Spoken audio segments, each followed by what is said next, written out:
asalaamaaleykum mbokk yi man la Cheikh Sadibou Mboup président de l'association des Sénégal des ressortissants du Bawol en Italie. waaw tey day bés la bu mag ci ñun ndax comme ni koy olof di waxee rek dompat sax ci sot la bokk. dañoo ñëwoon nag andi ay jumtukaay yoo xam ni dafa jëm ci santé ndax ni ko olof di waxee rek soxla bu dee ñaar dafa fekk wér-gu-yaram. ñu xam ni xëy na état mënta def lépp autorité mënuñoo def lépp ñu ni nañ ci bay suñu laaj lépp lu ñu gis. muy jumtukaay bu mën a dem ci santé buñ ko fa gisee xam ni njaarim yeewee na ko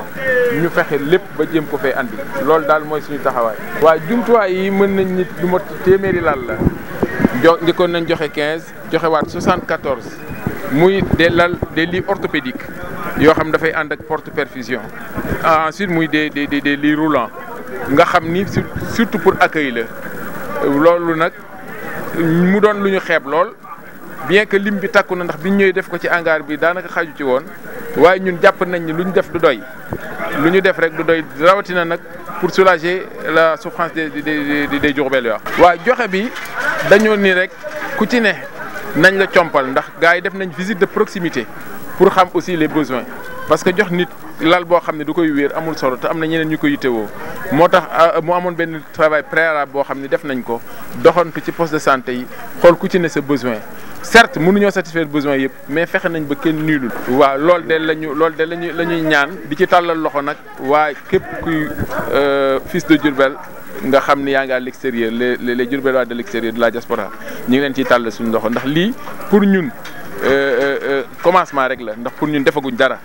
suñu bët jéggi na lii. ñun fi mu toll dañoo toll rek ci phase accueil ndax daaw ay chaise lañ andi woon bi yoon ñu andi ay lal. buñ ci jógee dañoo bëgg ay scanner dañoo bëgg ay matériel échographique dañoo bëgg nag aussi urgence boo xam ni Diourbel yëpp a koy bokk mu doon loo xam ne en dur la ñu def ko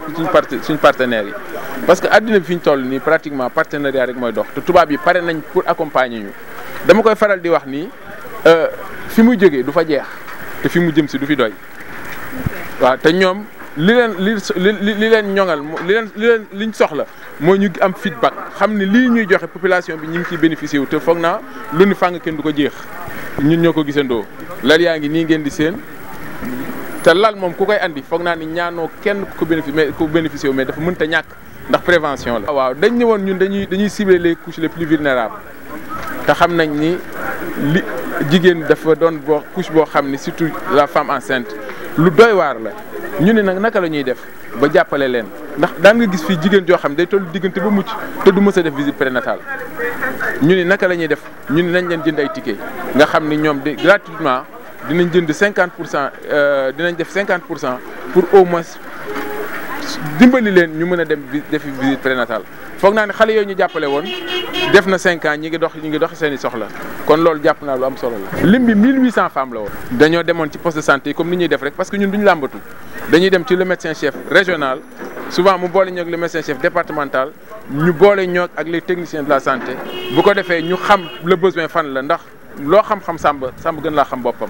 waaw santé nag dafa doon loo xam ni lu sensible la kon il faut rendre à César ce qui appartient à César toujours les techniciens la ñuy jokkool ba pare. liggéey bi pratiquement hôpital civil bu Brescia lañ ci àndal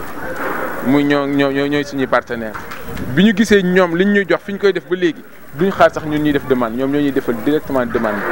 bi. ren nag bi ñu ñëwee nag wax dëgg yàlla dafa am koo xam ne wax nañ ko sànq ci salle bi muy góor gi Moustapha Seck taxaw na ci taxawaay bu am solo maire aussi accompagné nañu ci logistique bi accompagné na aussi ci com bi pour éventuellement ñu ñoŋal bés bi. jafe na trop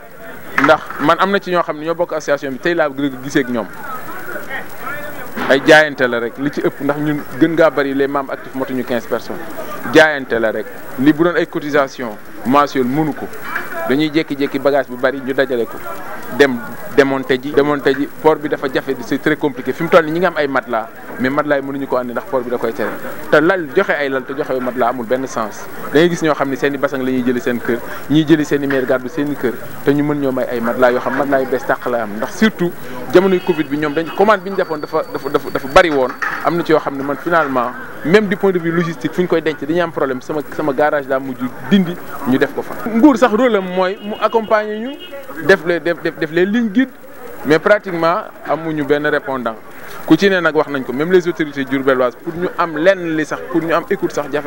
woon na lool te ñun foog naa ni ñun ñoom la ñuy defaral waaw tey teewaay bi rek sax wane na ko nit ñi ñëw nañ fi depuis 9h pratiquement ñi ngi démarrer cérémonie à 13h